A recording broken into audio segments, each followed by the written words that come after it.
एक अल्लाह ताला का मुक़र्रब बंदा जंगल में अपने पूरे फैमिली के साथ घर बनाकर रहता था। उसके घर से थोड़े थोड़े फासले पर दो चार घर और भी मौजूद थे और बड़ा नेक बंदा था। अपनी हर काम में, हर फेल में अल्लाह तबारक व तआला की हिकमत को शामिल रखता था और वो यही कहा करता था कि अल्लाह की मर्जी और इसी में खैर है, इसी में भलाई है। उसके घर में एक गधा था जो सरो सामान लाने ले जाने के काम आता था।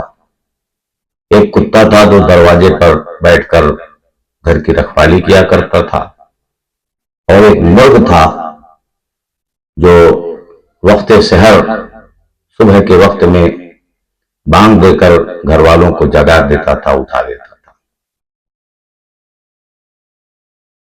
एक दिन क्या हुआ कि जंगल से एक भेड़िया आया और उसने जो है गधे को हलाक कर दिया, फाड़ दिया। और सुबह को जब ये लोग बेदार हुए घर वाले तो देखा कि गधा घर के सामने मरा हुआ पड़ा है। इस अल्लाह के बंदे ने घर वालों को तसल्ली देते हुए कहा कि चलो अल्लाह की मर्जी है और इसी में खैर है, इसी में भलाई है। घर वाले भी सब्र कर गए। दूसरे दिन रात गुजरी तो देखा कि मुर्गे को घर ही का जो कुत्ता है वो फाड़ करके खा गया है और उसके पंख दरवाजे पर बिखरे हुए हैं। साहब खाना ने, अल्लाह के बंदे ने देखा तो घर वालों को तसल्ली देते हुए कहा कि चलो अल्लाह की मर्जी है और इसी में भलाई है, इसी में खैर है।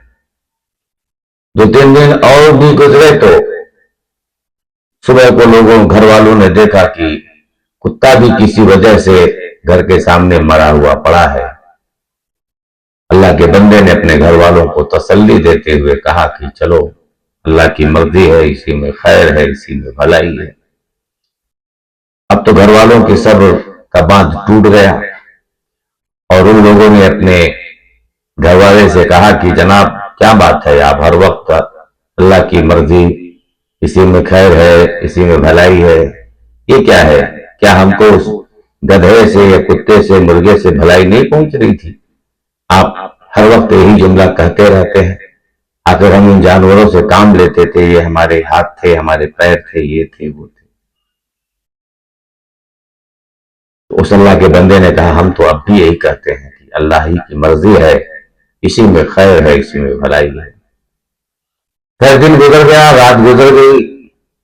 सुबह को उठे तो देखा कि हर तरफ सन्नाटा ही सन्नाटा है और जो दूर दूर घर थे इधर उधर, वहां पर सन्नाटा छाया हुआ है। किसी तरह की कोई चहल, कोई पहल, कोई आवाज नजर नहीं आ रही है।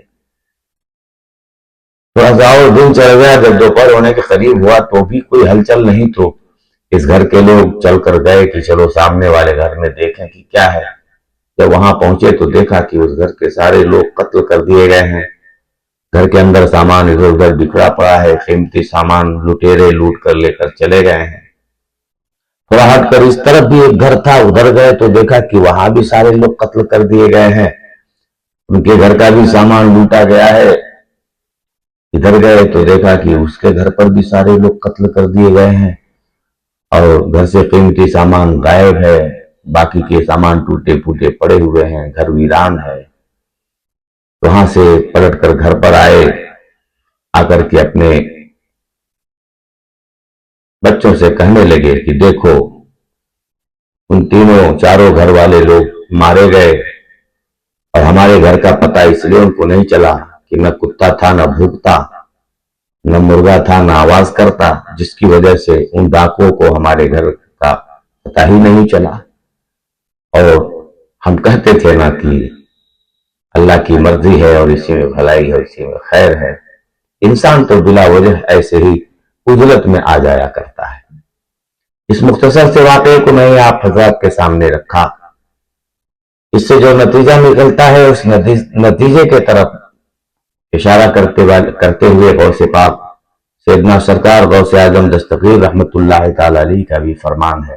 वो फरमाते हैं कि बंदे खुदा को हमेशा अपने रब तबारक व तआला की हिकमत पर कबूल करनी चाहिए कि अल्लाह ताला जो भी काम करता है वो अच्छा करता है, उसके काम में हिकमत है, राज है, पोशीदा है। और बंदे पे हमेशा लाजिम है कि वो तस्लीम और रजा के साथ अल्लाह ताला की मसलहत व हिकमत पर इत्तेफाक करे और अपने जुबान पर कभी अल्लाह तबारक व तआला की शान में कोई शिकवा व शिकायत न लाए, चाहे वो गुफ्तार के जरिया हो, चाहे वो हरकत के जरिया हो, चाहे वो सकनात के जरिया हो, जैसे भी हो अपने रब की रजा पे राजी रहे।